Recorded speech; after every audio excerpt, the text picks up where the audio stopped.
छुट्टी मोड़ी आज डोसा इडली सारा पर चटनी चटनी जगन्नाथ पुणे आ गोटे ब्लॉग को आपन को स्वागत। तो आज स्कूल केते दिन पर खुलिला तो जाइथिन आज फर्स्ट स्कूलटा तो आसीनी एबे तो चलंते देखिया खायाटा कोन हिच। मम्मी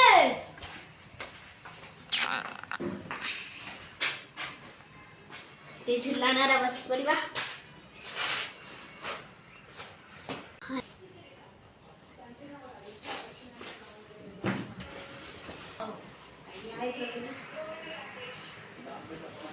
तो बोला है ना कौन पाठ पढ़ा आज जो गणित फास्ट हेतला गणितर फास्ट विषय दीटा करा हला आ दीटा पाठ दिया हला खायाटा कोन हो आज की बार बारटा कहै से ना चिकन का हम की कहबी चिकन को ना चिकन हम नहीं था आज किछु भेज खाइ न भला चलो देखो तो कौन खाया रो तो लीची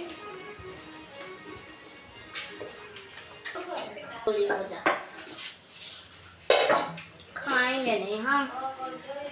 और खीरी खीरी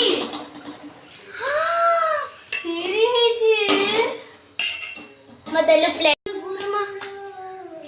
दम दिया हाथ तो दी कैसे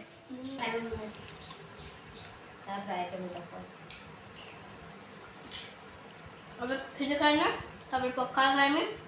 बहुत टेस्टी होची तब पखाड़ खाएंगे तब कौन हो जो मम्मी पसंद है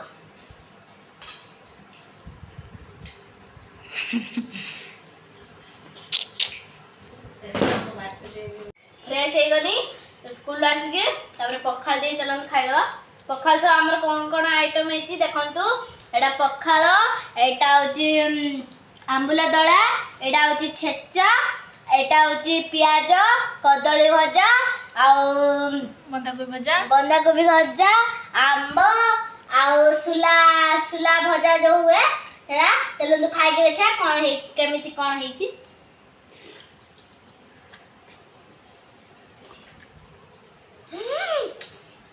पूरा रागो सेटा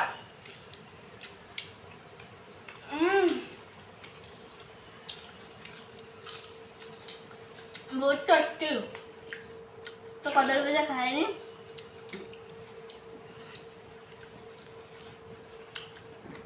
एते लोका पकी जीव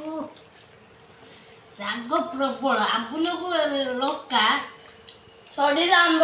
पड़ी हो पूरा भात पेट तो एबे हमर गइठा गुड़ी तयारी हेची तार चलंतु आज खाइबा गइठा गुड़ी पिठा एबे तो 4:30 बाजलानी तो सेति पे चलंतु खाइ दबा ती होची राजा पळेला रे ओई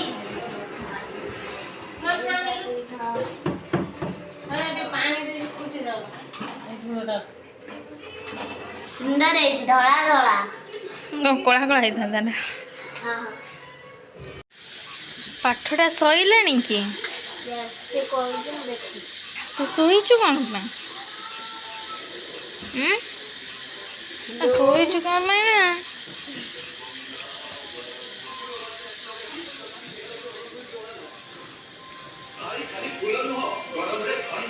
कोई रहता है पक्का मम्मी प्याज से डोसा बनाऊे सारा आलू दिया हला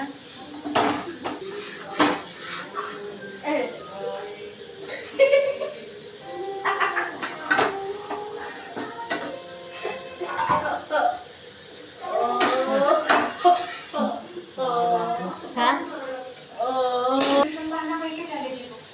देखो आलू आउ पिठा खाउची रातिर আমি গিফট কিনে রাখো যাও তুমি ছেড়ে হয়ে आज वीडियो एतिकी रहउची नमस्कार जय जगन्नाथ।